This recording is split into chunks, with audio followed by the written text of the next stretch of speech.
En Inde, le 22 décembre, c'est la journée nationale des mathématiques. Je n'ai aucune idée de comment on célèbre les maths. Mais là n'est pas la question. Ce jour marque l'anniversaire de Srinivasa Ramanujan, que l'on considère comme l'un des plus grands mathématiciens de tous les temps. Il fut le deuxième Indien à devenir membre de la Royal Society et le premier à devenir membre du Trinity College à Cambridge. C'est énorme. Et si tu as vu le film « L'homme qui défiait l'infini », il est basé sur l'histoire de sa vie. Pourtant, peu de gens en dehors de la communauté mathématique connaissent ce génie. Ramanujan est né dans un village indien. Son père était vendeur de sari, et sa mère s'occupait de la maison et chantait dans un temple voisin.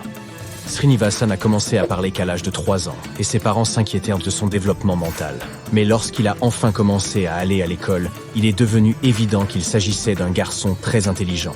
À 10 ans, il a eu les meilleures notes possibles aux examens de l'école primaire. Le futur mathématicien de génie était pacifique, gentil et très curieux de tout ce qui l'entourait.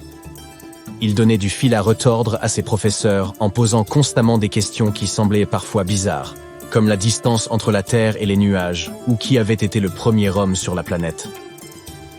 Srinivasa était bon dans toutes les matières et excellent en maths. À 11 ans, il maîtrisait déjà les équations différentielles. Moi, elles me font toujours un peu peur. À 13 ans, il développait déjà ses propres mathématiques en additionnant des séries géométriques et arithmétiques. Il avait du mal à se faire des amis. Tout le monde, y compris ses enseignants, était en admiration devant ses talents de mathématicien. Le professeur principal de mathématiques de son lycée était tellement impressionné par les compétences de Srinivasa qu'il demanda au prodige de mettre au point un emploi du temps efficace pour l'école. À 15 ans, le garçon reçut un livre qui l'incita à travailler sur ses propres théorèmes et idées. Il maîtrisait les maths de niveau universitaire au lycée et obtint une bourse lui permettant de commencer ses études supérieures. Il s'y attela, mais perdit sa bourse au bout d'1 an seulement. Les maths lui prenaient tout son temps et toute son attention, et il échouait dans les autres matières. Ramanujan savait que sa famille ne pouvait pas payer ses études, alors il partit dans une autre ville. Il continua ses recherches et s'inscrivit dans un autre collège, espérant être accepté un jour à l'université de Madras. Lorsque le prof de maths de son collège découvrit ses notes, il fut très agréablement surpris. Ramanujan pouvait résoudre en 3 étapes un problème que son professeur avait résolu en 12 étapes. Malheureusement, il ne réussit que son examen de mathématiques et ne fut pas accepté à l'université. Mais notre génie n'abandonna pas ses recherches. Il trouvait les sujets abordés dans le livre de Carr, qui restait son préféré, un peu dépassé. Les années qui suivirent furent difficiles pour le pays et pour notre génie des mathématiques.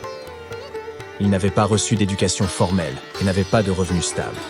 Ramanujan dut donc aller de maison en maison pour demander à ses amis de l'aider à trouver un emploi. Il leur montrait ses cahiers où il notait des questions d'arithmétique et des théorèmes. Comme le papier était très cher, il élaborait d'abord ses solutions sur des ardoises et ne reportait qu'ensuite ses résultats dans ses cahiers. Il donnait aussi des cours de mathématiques à plusieurs étudiants. Finalement, il eut l'occasion d'écrire pour le Journal of the Indian Mathematical Society. Désormais, il pouvait prouver son génie autre part que dans ses fameux cahiers. Il commença à devenir célèbre dans le monde scientifique. L'année 1912 fut un tournant dans la carrière de notre héros. Il réussit enfin à obtenir un emploi de commis puis de comptable au Madras Port Trust. Il y rencontra des personnes influentes, capables d'apprécier son talent et qui voulurent l'aider dans sa carrière scientifique. Le directeur du Port Trust fit de son mieux pour soutenir Ramanujan. Ils travaillaient ensemble jusque tard dans la nuit sur des problèmes de mathématiques. Srinivasa était tellement passionné qu'il élaborait parfois des formules et des théorèmes dans son sommeil et se réveillait ensuite au milieu de la nuit pour les écrire à la lumière d'une lampe. Le directeur insista également pour que la future star des maths écrive des mathématiciens anglais au sujet de son travail. 2 d'entre eux ne répondirent même pas, et un 3e ne trouva aucun intérêt à son travail. Mais notre héros n'abandonna pas et écrivit une lettre au célèbre mathématicien Godfrey Harold Hardy, membre de la Royal Society. Srinivasa ne mentit pas. Il lui dit qu'il n'avait pas reçu d'éducation formelle et que, très pauvre, il cherchait un nouveau chemin dans la vie. Hardy examina attentivement les plus de 60 théorèmes non prouvés que Ramanujan avait ajoutés à sa lettre. Il aida ensuite son jeune collègue à obtenir une bourse pour 2 ans et l'invita en Angleterre. La décision ne fut pas facile, car les voyages étaient interdits aux membres de sa classe. Sa mère n'approuvait pas sa décision de partir, mais une divinité lui apparut en rêve et elle changea d'avis. En 1914, Srinivasa partit donc pour Cambridge. Hardy aida son invité à combler ses lacunes en mathématiques. Au cours des 3 années suivantes, les 2 mathématiciens travaillèrent ensemble. Et les résultats de leurs travaux restent importants plus d'1 siècle plus tard. Notre génie progressa énormément dans ses études, en particulier dans la partition des nombres. Ses articles furent publiés dans des revues anglaises et européennes, et, en 1918, il eut l'honneur de devenir membre de la plus ancienne société scientifique nationale au monde, la Royal Society de Londres.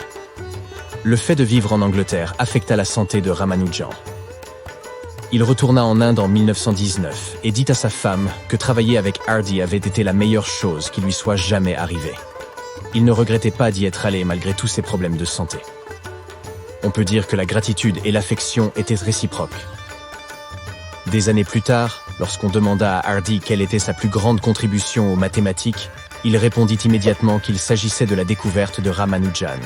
C'était quelque chose d'inattendu de la part d'un scientifique qui avait réformé les mathématiques et écrit plus de 300 articles et 11 livres. Notre génie des maths était persuadé qu'il se rétablirait et il continuait à élaborer de magnifiques théorèmes.